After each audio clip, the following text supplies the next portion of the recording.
Gintawag sang research group nga Ibon Foundation nga hapaw ang mga solusyon nga ginatanyag sang gobyerno sa tunga sang inalantaw pagtimbuok pa sang preso sang produktong petrolyo. Hindi kasunod sa mga panugyan halin sa gobyerno nga magkinot sa gatong, hindi magkadto sa hindi importante nga mga destinasyon, pahat-pahaton lang ang price hike, magpangita sa mga gas station nga may discount, kag may nagasuisyon man sang pagpatuman sang 4-day work week o kon online classes.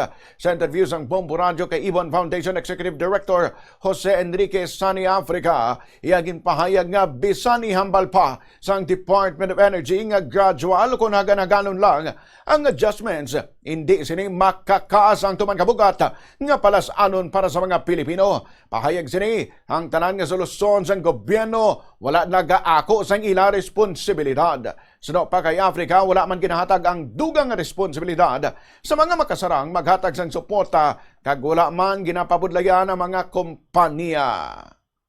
Alam nyo, ganun kababaw mag-isip yung gobyerno, sorry kasi ang laki ng problema. May posibilidad nga na sumigit $110, $120, $130 per barrel yung crudo sa pandedikang pamilihan. Kung mangyari yun, yung gasolina at diesel, pwede umabot ng 80, 90 pesos.